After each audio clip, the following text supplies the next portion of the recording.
Hello दोस्तों, स्वागत है आपका मेरे YouTube चैनल हॉरर मिनाटी में। और आज मैं फिर से लेके आया हूँ आप लोगों के लिए बेहद सच्ची डरावनी स्टोरीज। तो दोस्तों, बिना किसी देरी के शुरू करते हैं। आगे की स्टोरीज मैं अपने व्यूअर्स के ही पॉइंट ऑफ व्यू से कंटिन्यू करूँगा। हाय दोस्तों, मेरा नाम राम है और मैं अपने भतीजे चिंटू की सच्ची डरावनी स्टोरी आप लोगों को बताना चाहता हूँ। दोस्तों, चिंटू पढ़ाई में होशियार और समझदार था, लेकिन पढ़ाई के साथ साथ वो बहुत मस्ती भी किया करता था। क्योंकि गर्मी की छुट्टी लग चुकी थी, वो घर में बहुत शरारत करना शुरू कर चुका था और अपनी छोटी बहन को भी बहुत परेशान करता था। उसके मम्मी पापा के समझाने के बावजूद भी वह मस्ती नहीं छोड़ता था। फिर चिंटू गर्मियों की छुट्टी बिताने के लिए अपनी नानी के घर जाने का प्लान बनाता है। चिंटू को शहर की भीड़ भाड़ और तंग गलियों से गांव की हरियाली खुलापन ज़्यादा पसंद आता था। फिर एक दिन चिंटू अपनी नानी के घर यानी ननिहाल पहुंच गया। नानी चिंटू को देखकर बहुत खुश हो गई।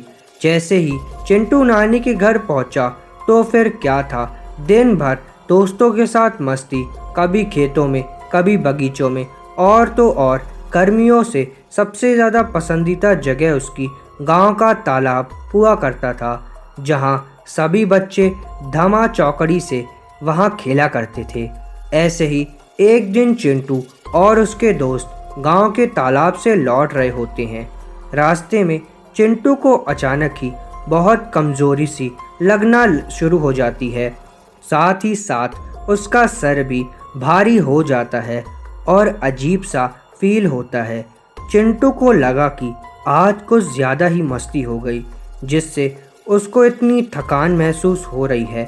हमेशा की तरह वह घर पहुंचा और अपने नाना नानी को दिन भर की बातें बताने लगा। अब तक शाम हो चुकी थी, मगर चिंटू का सर दर्द नहीं जा रहा था। उसे बुखार भी होना शुरू हो गया था। उसके नाना ने उसे दवा भी दी और गुस्से से कहा कि कल तुम यहीं पे खेलना और बाहर मत जाना। तुम्हारी हालत इतनी ख़राब हो चुकी है कि अब तुम खेल भी नहीं सकते और घर पर ही रहो, जिससे तुम्हारा स्वास्थ्य भी ठीक हो सके। अपनी नाना की ये सब बातें सुनकर चिंटू सो जाता है।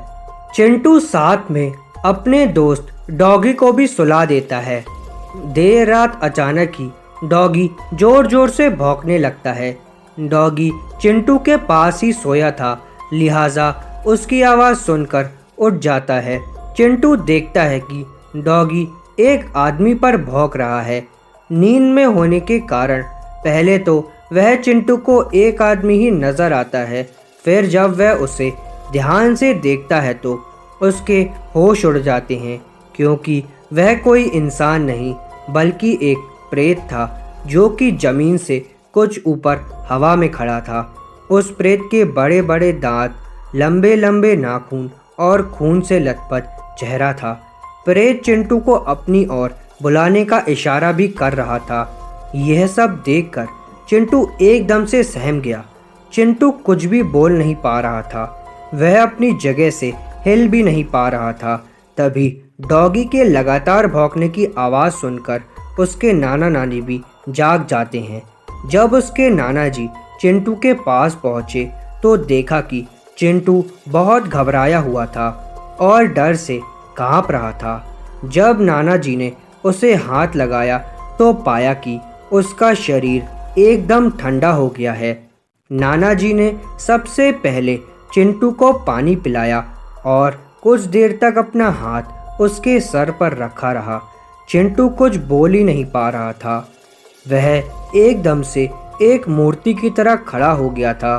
फिर जब चिंटू ठीक हुआ तो उसके नाना ने पूछा कि क्या हुआ चिंटू बेटा, इतने डरे और घबराए हुए क्यों हो, और ये डॉगी क्यों भौंक रहा है? बताओ मुझे क्या हुआ है। तुम्हें डरने की कोई ज़रूरत नहीं है मुझसे। तभी चिंटू घबराते और डरे सहमे हुए सारी बात बताने लगा। फिर अगले दिन ही चिंटू को गांव के ओझा के पास ले जाया गया।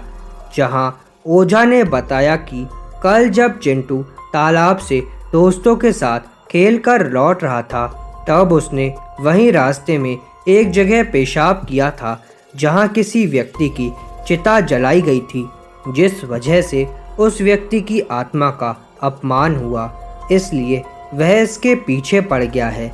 ये सुनकर सब दंग रह गए।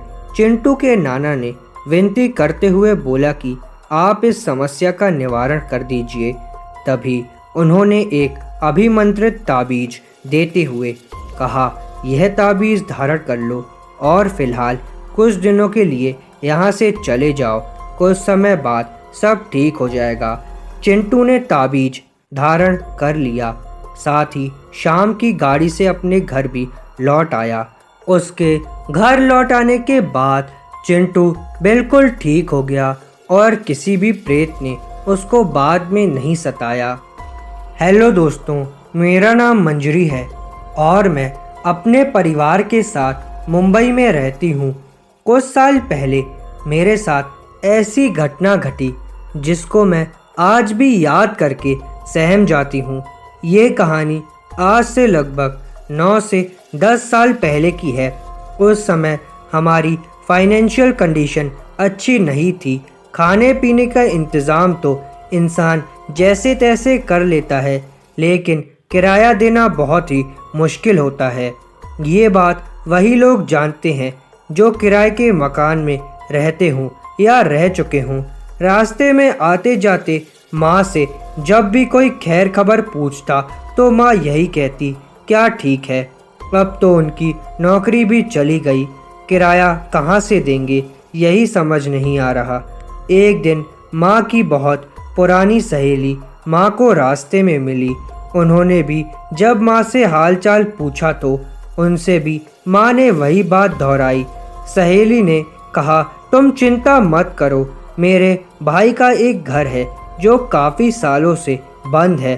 तुम अगर चाहो तो अपने परिवार के साथ वहाँ रह सकती हो और तुम्हें किराया भी देना नहीं पड़ेगा, बस साफ सफाई अच्छे से किया करना। इतना कह के वो आंटी वहाँ से चली गई। माँ ने ये बात आकर घर में सबको बताई। हमारी तो खुशी का ठिकाना नहीं रहा। जरा सोचिए, आप किसी प्रॉब्लम में फंसे हैं और एकदम से कोई आपको मिल जाए जो आपकी उस प्रॉब्लम को जड़ से उखाड़ फेंके। उन आंटी ने भी ठीक वैसा ही किया था।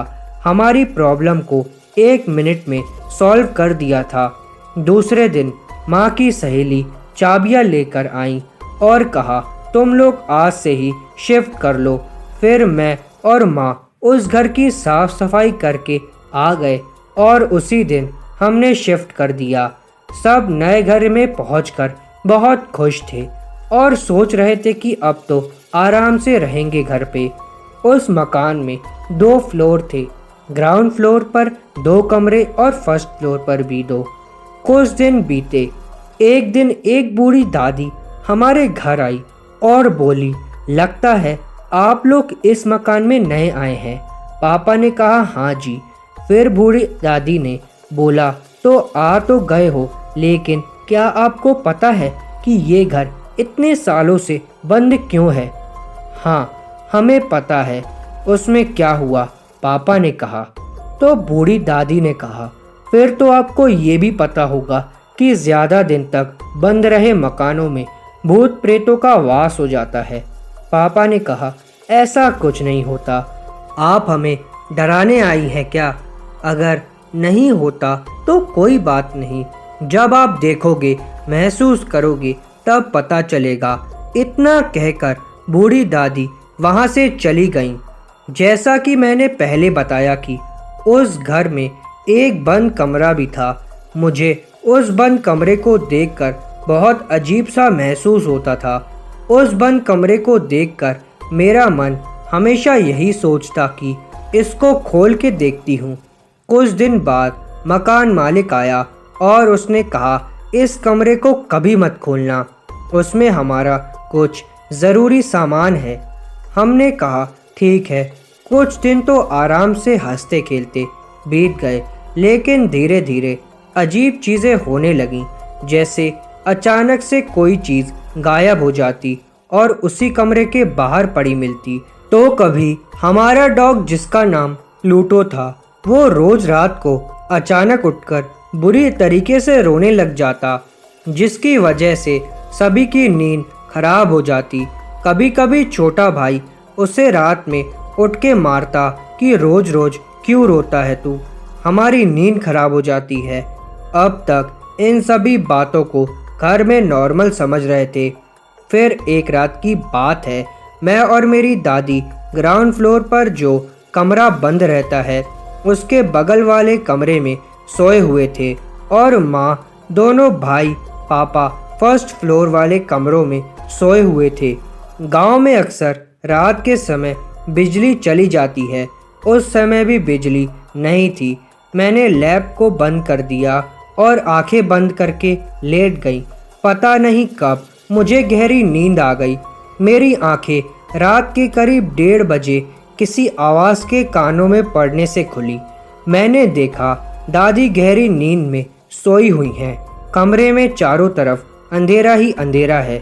बाहर वाइपर, जो वॉशरूम की दीवार से सटा हुआ रखा था, जोर जोर से दीवार में लग रहा था। उसके दीवार में लगने से पट पट की आवाज़ हमारे कानों में आ रही थी और सामने खूंटी पे टंगा हुआ शीशा भी वाइपर की तरह बार बार दीवार पर लगे जा रहा था। हैरत की बात तो ये थी कि उस समय हवा नाम मात्र के लिए भी नहीं चल रही थी। उन आवाज़ों को सुनकर मुझे ऐसा लग रहा था जैसे मेरे सीने पे कोई बहुत ज़्यादा बोझ की चीज़ रखी हो। उस बोझ की वजह से मुझे ऐसा लग रहा था मानो अभी मुझे दिल का दौरा पड़ने लगेगा। अभी शीशा और वाइपर की आवाज़ें बंद नहीं हो रही थी कि कमरे की दरवाजे पे किसी के पंजों से खुरेचने की डरावनी आवाज़, जैसे कोई लोहे के नुकीले पंजों से दरवाजे को अभी थोड़ी ही देर में उखाड़ फेंक देगा। उन पंजों की आवाज़ को सुनकर मेरा क्या हाल हुआ होगा आप अंदाज़ा भी नहीं लगा सकते। फिर मैंने हिम्मत करके दादी को जगाया और बाहर होने वाली आवाज़ों के बारे में बताया। दादी थोड़ा ऊंचा सुनती थी तो उनको समझाने में थोड़ी देर लगी कि आखिर हो क्या रहा है, मैं इतनी डरी हुई क्यों हूँ। जैसे मैंने बाहर होने वाली आवाज़ों के बारे में दादी को बताया, दादी ने कहा माँ पापा को आवाज़ लगाओ। जैसे दादी ने कहा मैंने वैसा ही किया। ऊपर सब गहरी नींद में सोए थे, इसलिए मेरे बहुत सारी आवाज़ें लगाने के बाद मेरी आवाज़ सब ने सुनी और सब नीचे की ओर दौड़ पड़े। इतने में बिजली आ चुकी थी और वो आवाज़ें भी बंद हो चुकी थी। पापा ने पूछा क्या हुआ। मैंने गुस्से में कहा आप तो बिल्कुल ही भूल गए हैं कि आपकी एक औलाद नीचे भी सोई है। सब चुप रहे। फिर मैंने गुस्से में कहा मैंने इतनी आवाज़ें लगाई, मेरी जान चली जाती तब अच्छा होता क्या आपके लिए। फिर माँ ने मेरे सर पर हाथ फेरते हुए मुझे सीने से लगा लिया और पूछने लगी क्या हुआ। फिर मैंने सारा कुछ जो भी अभी थोड़ी देर पहले मेरे साथ घटा सब कुछ उनको सुनाया। माँ और पापा ने कहा तुमने कोई डरावना बुरा सपना देखा होगा जिसे देखकर तुम बहुत ज़्यादा डर गई हो, कह के सब ऊपर सोने चले गए। मैं भी अपने आप को ये समझा कर कि शायद बुरा सपना होगा सो गई। अभी मैं पूरी तरीके से सोई भी नहीं थी कि फिर से वही आवाज़ें फिर से होने लगीं।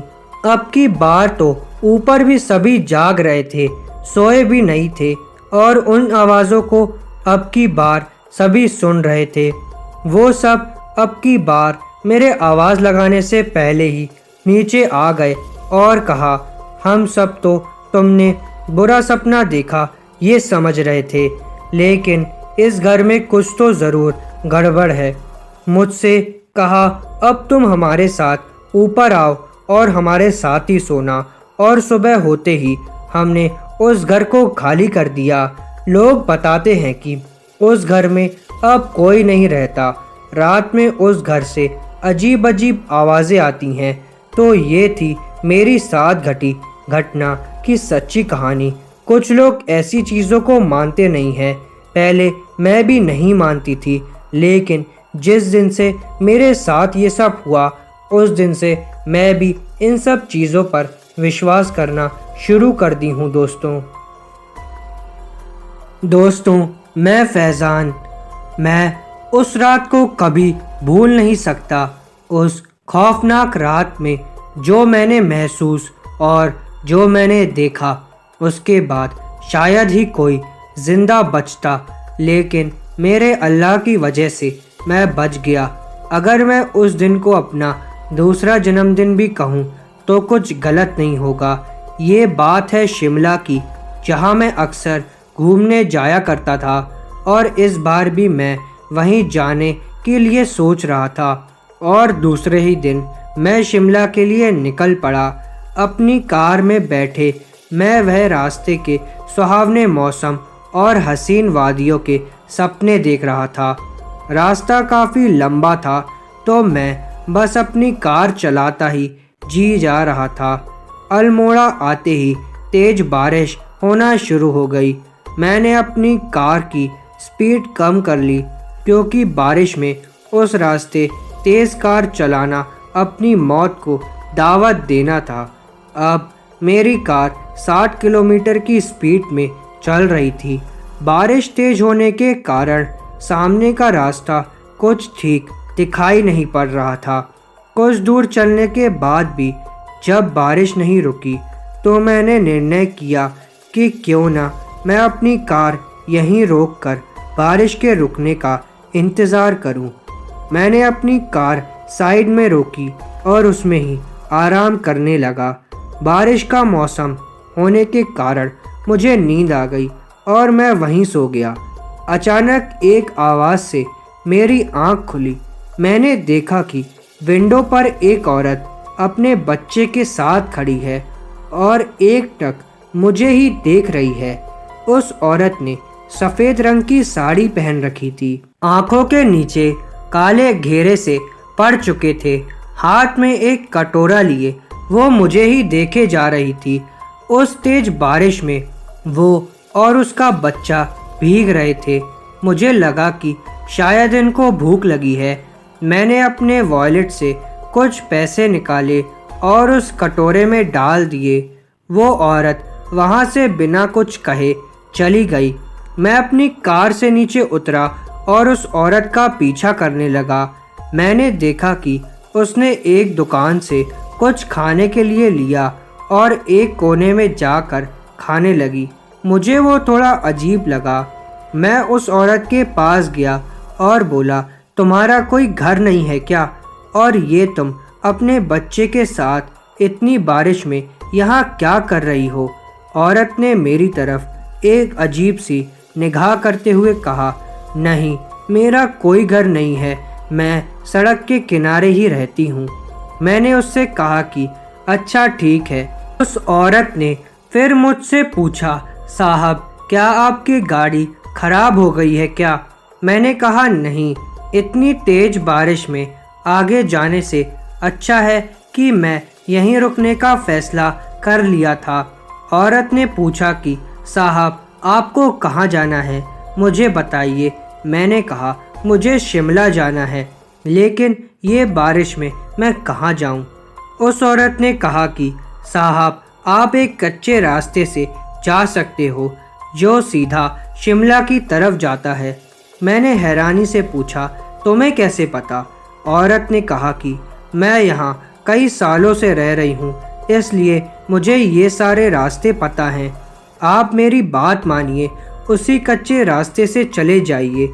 मैंने उस पर भरोसा कर लिया, ये सोचकर कि शायद इसे यहाँ के रास्ते पता होंगे। मैं अपनी कार में बैठा और कच्चे रास्ते की तरफ चलने लगा।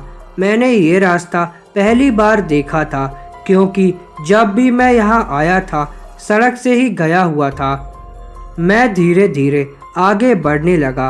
रास्ते के बीचों बीच आकर मेरी कार अचानक रुक गई। उस सुनसान रास्ते में मेरे अलावा और कोई दिख नहीं रहा था और ऊपर से गाड़ी भी खराब हो गई। मैंने सोचा कि कहीं मैं गलत रास्ते तो नहीं आ गया। इतना सोच ही रहा था कि तभी मैंने देखा कि अंधेरे में दूर एक साया खड़ा है। मुझे लगा कि शायद मेरे अलावा कोई और भी यहाँ पर फंस गया होगा और वो साया धीरे धीरे मेरी तरफ आने लगा। लेकिन जब मैंने उसे देखा तो मेरे पसीने छूटने लगे। मैंने देखा कि ये तो वही औरत है जिसने मुझे ये रास्ता बताया था, लेकिन वो मुझसे पहले यहाँ कैसे पहुँच सकती है। मैं उसे देखकर बहुत घबरा गया और डर गया। वो औरत मेरे बहुत करीब आ चुकी थी और एक अजीब निगाहों से मुझे देखते हुए बोली, साहब क्या हुआ, गाड़ी खराब हो गई है क्या? मैंने कहा, नहीं नहीं, ऐसा कुछ नहीं है, तुम यहाँ मुझसे पहले कैसे आ गई? उस औरत ने हंसते हुए कहा, मैंने कहा था ना साहब, मैं यहीं रहती हूँ और मुझे यहाँ के सारे रास्ते पता है, मैं कहीं भी आ जा सकती हूँ। इतना बोलते ही वो औरत वहाँ से गायब हो गई। अब तो मेरे हाथ पैर कांपने लग गए। मैंने जल्दी से अपनी कार ठीक करने की कोशिश की और उसमें बैठ गया। अल्लाह का शुक्र मानकर मैंने कार स्टार्ट की और चलने लगा। कुछ ही दूरी पर चलने के बाद मेरे होश उड़ गए। मैंने अपने फ्रंट मिरर में बैक सीट पर उसी औरत को देखा। गाड़ी रोककर जैसे ही मैंने पीछे देखा, वहाँ कोई नहीं था। मुझे लगा शायद ये मेरा वहम होगा और फिर से अपने रास्ते चल दिया। लेकिन इस बार तो वो औरत मेरे साइड वाली सीट पर ही आकर बैठ गई और मुझे देखकर जोर जोर से हंसने लगी। उसने मुझ पे अचानक हमला कर दिया, लेकिन वो चिल्लाकर पीछे हट गई। मुझे समझ नहीं आया कि ये क्या हुआ। फिर मुझे ध्यान आया कि मेरे गले में अल्लाह का तावीज़ है जो शायद मेरी रक्षा कर रहा है। उस औरत ने फिर मुझ पर हमला किया और फिर से वो पीछे की ओर हट गई। मैं समझ गया कि इसी तावीज़ से इसका अंत हो सकता है। मैंने जल्दी से अपना तावीज़ निकाला और उस औरत के गले में डाल दिया। वो तड़पने लगी, चिल्लाने लगी और अचानक एकदम से गायब हो गई। मैंने बिना कोई सोच विचार किए जल्दी से अपनी गाड़ी स्टार्ट की और वापस रोड की तरफ आ गया। तब तक बारिश भी थम चुकी थी। मैं रोड पे आ चुका था जो कि मेन रोड था। एक बाबा दिखाई दिए मुझको जिनकी उम्र लगभग 60 वर्ष की होगी। जब उनको मैंने ये सब बताया तो उन्होंने कहा कि किस्मत वाले हो तुम जो बच गए, वरना उस कच्चे रास्ते पर जो भी गया है मरा ही है। मैंने पूछा, बाबा कौन है वो औरत? उन्होंने बताया, बेटा कई साल पहले उसी रास्ते पर उस औरत का एक्सीडेंट हो गया था। तब से वो हर गाड़ी वाले को मार देती है। तुम्हारा नसीब अच्छा था जो तुम बच गए। बाबा इतना कहकर वहाँ से चले गए।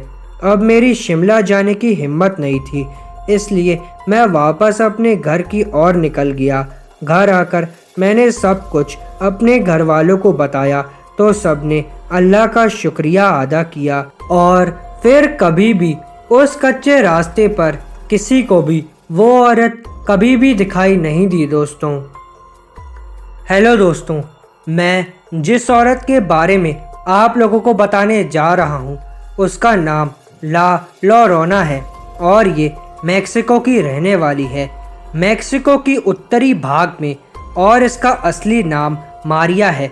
मारिया अपनी खूबसूरती के लिए आसपास के इलाकों में बहुत प्रसिद्ध थी। उसके शहर में रहने वाला हर नौजवान मारिया पर जी जान से फिदा था। हर शाम जब मारिया अपने पसंदीदा सफ़ेद गाउन पहनकर निकलती थी तो बहुत हसीन लगती थी। एक दिन बाजार में उसे एक नौजवान मिला जो मारिया को देखते ही उसके रूप से मोहित हो गया और मारिया को भी वह व्यक्ति बहुत पसंद आया। उस लड़के ने मारिया के सामने शादी का प्रस्ताव रखा और दोनों ने जल्द ही शादी करके एक खुशहाल जीवन बिताना शुरू कर दिया। मारिया सदा ही खुश रहा करती थी क्योंकि वह अपने निजी जीवन से बहुत खुश थी। उसका पति उसे बहुत खुश रखता था। दिन गुजरते गए और मारिया के 2 बेटे भी हुए, लेकिन मारिया का पति अब पहले की तरह उससे प्यार नहीं करता था। मारिया के व्यक्तिगत और भावनात्मक ज़रूरतों को पूरा करने के कारण उसकी दिलचस्पी उसमें कम होती जा रही थी। एक दिन मारिया का पति किसी काम के सिलसिले में दूसरे शहर गया और फिर कभी वापस ही नहीं लौटा। मारिया कई दिनों तक अपने पति का इंतज़ार करती रही और उसके ख्याल में रो रो कर बुरा हाल कर लिया अपना। अब पहले जितनी सुंदर भी नहीं दिख रही थी वो। एक दिन नदी किनारे अपने 2 बच्चों के साथ घूमते वक्त मारिया ने अपने पति को किसी और महिला के साथ घोड़ा गाड़ी में जाते हुए देखा। उसके पति ने अपने बच्चों की तरफ मुस्कुराकर देखा, लेकिन मारिया को पूरी तरीके से अनदेखा कर दिया, मानो वह मारिया को जानता ही नहीं हो। इस घटना के बाद मारिया बहुत गुस्सा हुई और गुस्से में आकर मारिया ने यह फैसला किया कि अपने पति की आखिरी निशानी यानी वो उन दोनों बच्चों को भी ख़त्म कर देगी। ऐसा फैसला मारिया ने प्रतिशोध की भावना से किया क्योंकि उसका पति अपने बच्चों से बहुत प्यार करता था। मारिया ने गुस्से में आकर अपने दोनों बच्चों को नदी में डुबाकर मार दिया। जब तक मारिया ने अपना होश संभाला तब तक बहुत देर हो चुकी थी। उसके दोनों बच्चों की मौत हो चुकी थी और उनके शव नदी में तैर रहे थे। मारिया ने एक बार तो अपने बच्चों को नदी से बाहर निकालने की कोशिश तो की, लेकिन नदी का प्रभाव बहुत ज़्यादा होने के कारण उसके बच्चे नदी में ही बह गए। मारिया को अपने किए का बहुत अफसोस भी हुआ और अपने किए पर शर्मिंदा भी हुई और दुखी होने के कारण कुछ ही दिनों बाद मारिया की भी मौत हो गई। अपने अपराध के कारण शायद मारिया की आत्मा को मुक्ति नहीं मिली और फिर एक बार वो फिर से जाग गई। उसकी आत्मा उसी नदी और मारिया के घर के आसपास के इलाकों में भटकने लगी। मारिया के मौत के कुछ ही दिनों बाद वहाँ के सारे निवासियों ने यह दावा करना शुरू कर दिया कि उन्हें सफ़ेद गाउन में एक महिला रात के वक्त दिखाई देती है। शुरुआत में इन सब बातों पर किसी ने भी गौर नहीं किया, लेकिन कुछ ही समय बाद उन गांव से बच्चों के गायब होने की घटनाएं सामने आने लगीं। साथ ही ऐसे लोगों की संख्या में भी यह चर्चा होने लगा जो कह रहे थे कि उन्होंने एक सफ़ेद गाउन वाली महिला को देखा है जो अक्सर नदी के पास बैठी रोती रहती है। उसके रोने की आवाज़ में दुख भी है और एक अजीब सा भय भी प्रकट होता है। कुछ लोगों ने बताया कि अगर कोई उस रोती हुई महिला के पास जाता है तो वो महिला अचानक गायब हो जाती है, लेकिन उसकी रोने की आवाज़ फिर भी आती रहती है और वो आवाज़ इतनी भयानक होती है कि अगर कोई उस आवाज़ को सुन ले तो उसके कानों में वो आवाज़ काफ़ी दिनों तक गूंजती रहती है। कुछ ही दिनों में एक और बच्चे की गायब होने की घटना सामने आई और गांव वालों को नदी के दूसरे किनारे पर एलेक्जेंड्रो नामक एक 15 साल का बच्चा अचेत हालत में मिला। होश आने पर बच्चे ने जो बातें गांव वालों को बताई उसे सुनकर हर किसी के होश उड़ गए। एलेक्जेंड्रो ने बताया कि जब वह नदी किनारे बैठा था तो उसने देखा एक सफ़ेद गाउन पहनी महिला अचानक रोते हुए नदी के पानी से बाहर निकली। उसका चेहरा बेहद डरावना था और उसकी रोने की आवाज़ बहुत खौफनाक थी। वो महिला पानी से बाहर निकली और अपने सामने खड़े बच्चे को एक ध्यान में देखती रही। उस महिला के देखने मात्र से वो बच्चा उस महिला की ओर खिंचता चला गया और देखते ही देखते वह बच्चा उस महिला के पास पानी में पहुंच गया। वह महिला रोती रही और बच्चे को पानी में डुबाने लगी। देखते ही देखते वह महिला गायब हो गई और उस बच्चे का शव पानी के ऊपर दिखने लगा और पानी का बहाव उसके शरीर को अपने साथ बहाकर ले आया। ये देख अलेक्जेंड्रो बहुत डर गया और वहीं पर बेहोश हो गया। इस घटना के बाद गांव के लोग समझ गए कि हो न हो इन घटनाओं का कारण मरिया की भटकती आत्मा ही है, क्योंकि वह आत्मा हमेशा रोते हुए ही दिखाई देती है। इसलिए वहाँ के लोगों ने इस आत्मा का नाम ही दे दिया ला लोरोना। इसका इंग्लिश में अनुवाद है द वीपिंग वुमेन, यानी रोती हुई महिला। का खौफ पूरे मेक्सिको पर हावी होने लगा। एक समय ऐसा भी आया जब लोग अपने बच्चे को बाहर तक जाने नहीं दिया करते थे। ला लोरोना के खौफ से सन 1960 तक भी मेक्सिको को कुछ भागों में महिलाएं अपने बच्चों को स्कूल तक नहीं भेजा करती थी और भेजने में कतराती थी, क्योंकि ला लोरोना के खौफ का शिकार छोटे उम्र के बच्चे ही हुआ करते थे। लोगों का मानना है कि ला लोरोना की आत्मा आज भी अपने अगले शिकार के तलाश में घूम रही है। नमस्कार दोस्तों, मेरा नाम विक्रम है। ये कहानी मेरे गांव जूनागढ़ की है। हमारे गांव में खंडू नाम के बूढ़े चाचा रहा करते थे। उनको दिन में 6 या 9 बीड़ी पीने की आदत थी। उनके घर में उनके पत्नी के अलावा उनका कोई भी नहीं था और कोई संतान भी नहीं थी। चाचा किसी के साथ भी खेत में मजदूरी करके गुजारा किया करते थे। उनकी इस बीड़ी पीने की आदत से उनकी पत्नी और उनके साथ काम करने वाले मजदूरों को भी परेशानी उठानी पड़ती थी। एक दिन चाचा बहुत बीमार हो गए। अब वह बिस्तर में पड़े रहने लगे, क्योंकि वैद्य जी ने उन्हें घर पर ही रहने की सलाह दी थी। फिर चाची को मजदूरी करने जाना पड़ता था। चाचा रोज चाची के पास जाता और हाथ जोड़ के विनती करता था कि मुझे बीड़ी लाकर दे दो, नहीं तो मैं मर जाऊंगा, या मुझे कम से कम 5 रुपए तो दे दो। पर चाची उनकी एक नहीं सुनती थी। चाचा ने गांव के लोगों से भी हाथ जोड़ के विनती की थी कि उन्हें कोई बीड़ी का बंडल लाकर दे दो, पर गांव वालों ने भी दया नहीं दिखाई। एक दिन चाची सुबह घर से मजदूरी के लिए निकल रही थी। चाचा बोले, अब मेरी आखिरी समय आ चुका है, आज तो कम से कम एक बीड़ी पिला दो। चाची गुस्से में आकर बोली, पागल बुढ़े, मर जा और मरने के बाद गांव में बीड़ी मांगते फिरना। ऐसा कहकर वह चली गई। जब वह शाम को घर लौटी तब चाचा दरवाजे के पास मरा हुआ पड़ा हुआ था और उनकी बीड़ी पीने की आखिरी इच्छा अधूरी रह गई। गांव वालों ने मिलकर उनका अंतिम संस्कार पूरा करवाया। दूसरे दिन ही चाचा के ही साथी मजदूर भानुदास रात के वक्त खेतों में फसल को पानी देने गया था। उसने मोटर चालू की और फसल को पानी देते देते बीड़ी सुलगाई। तभी उसने अचानक एक जानी पहचानी आवाज़ सुनी, मुझे एक बीड़ी दे दे भानु। ऐसी आवाज़ उसने सुनी। आवाज़ सुनते ही भानुदास ने डर के मारे धुआं छोड़ने की बजाय धुएं को निगल लिया।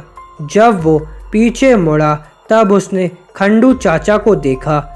उसका चेहरा पूरा सफ़ेद था, आंखों के नीचे काले दाग थे, बदन जैसे सूख से काटा बन गया था।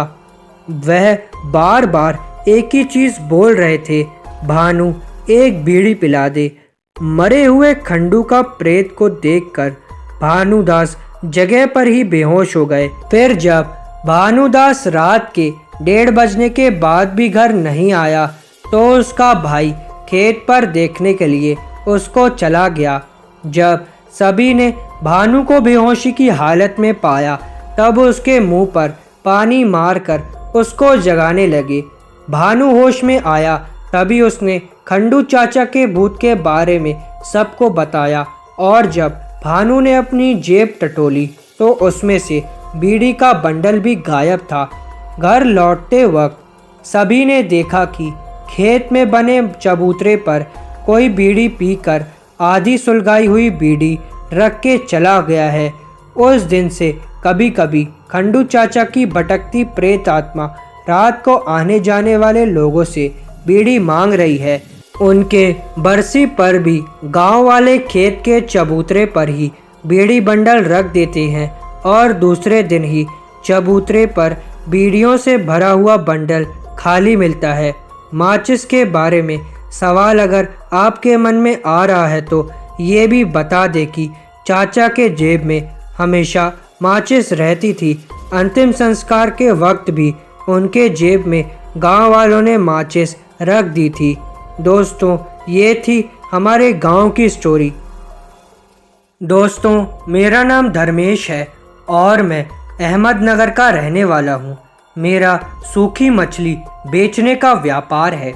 सूखी मछली थोक भाव में खरीदने के लिए मेरा मुंबई आना जाना लगा रहता है। मैं हमेशा मालशेज घाट मार्ग से ही जाता हूँ। ये घटना 1993 की है। एक दिन रात के वक्त मैं अपने छोटे टेम्पू में मुंबई से सूखी मछलियाँ भर के ला रहा था। उस वक्त रात के 2:30 बज रहे होंगे। मेरी आंखों पर नींद सी छाने लगी थी। मालशेज घाट जैसे दुर्गम स्थान पर कोई अनहोनी ना हो जाए, इसलिए मैंने टेम्पो सड़क के किनारे खड़ा किया और गाड़ी से बाहर निकलकर मुंह पर पानी के छींटे मारने लगा। तभी अचानक एक औरत मेरे पास दौड़ते हुई आई और रोते रोते बोली, मेरी मदद कीजिए, हमारी कार का एक्सीडेंट हो गया है। मैं मुश्किल से बच पाई हूँ, किंतु मेरा बच्चा और पति कार में ही फंसे हुए हैं और कार बस ढलान से नीचे गिर गई है। मैंने भी 1 सेकंड की भी देरी ना करते हुए उस औरत को अपनी गाड़ी में बिठा लिया। वह मुझे एक्सीडेंट वाली जगह पर ले गई। वहाँ का नज़ारा दिल दहला देने वाला था। गाड़ी घने पेड़ों के बीच में जाकर बुरी तरीके से फंस गई थी और ढलान पर टहनियों से सहारे पे टिकी थी। पेड़ और टहनियों के बीच में फंसी उस गाड़ी के दरवाज़ा खोलकर किसी का भी बाहर निकलना लगभग नामुमकिन था। ये सोचकर मैंने पीछे मुड़कर उस औरत की तरफ नज़र डाली, पर वहाँ पर मुझे कोई नहीं दिखा। लेकिन मुझे उसके बच्चे की रोने की आवाज़ आ रही थी, इसलिए मैंने अपना ध्यान उससे बाहर निकालकर उस बच्चे पर लगाया। उस फंसी हुई गाड़ी में काफ़ी अंधेरा था, किंतु सड़क के उस पार से आने वाली लैंप की धीमी धीमी रोशनी में मुझे पीछे की सीट पर बच्चा दिख गया था और आगे की सीट पर 2 लोग थे जो ड्राइवर सीट पर थे। उसकी शायद मौत हो चुकी थी, क्योंकि उसके बाजू से निकलने वाली पेड़ की नुकीली टहनी उनके गर्दन में घुस गई थी। बहुत ही डरावना नज़ारा था वो। गाड़ी भी कुछ ही मिनटों में गिरने के इशारे पर थी। उस वक्त रात को सड़क बिल्कुल वीरान थी। किसी से भी मदद की उम्मीद लगभग ना के बराबर की थी। फिर मैंने वहीं पर पेड़ एक नुकीले पत्थर से जैसे तैसे पीछे का कांच फोड़कर उस बच्चे को बाहर निकाल लिया। ईश्वर की दया से उसे कांच का एक भी टुकड़ा नहीं लगा था। बाहर निकलते ही बच्चा वह औरत जहां पहले खड़ी थी वहां देखकर दोनों हाथ आगे करके किसी को गोद में लेने के लिए कह रहा था। लगभग आधे घंटे में मैंने लोकल पुलिस को खबर दे दी। पुलिस को उस गड्ढे से कार निकलने में सुबह के 5 बज गए थे।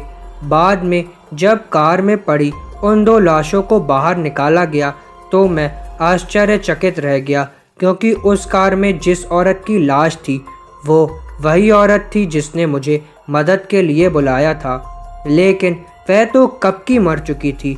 फिर जब मैंने उस बच्चे की तरफ देखा तो मुझे पूरी बात समझ में आ गई कि वो औरत तो मर गई थी, मगर उसकी ममता नहीं मरी थी। मौत होने के बाद भी उसको मुक्ति नहीं मिल पा रही थी, क्योंकि उसकी रूह अपने बच्चे की जान बचाने के लिए तड़प रही थी। कुछ ही दिन में पुलिस की मदद से उस बच्चे को जिम्मेदारी उसके रिश्तेदारों को सौंप दी गई। दोस्तों, ये बिल्कुल सच्ची स्टोरी है।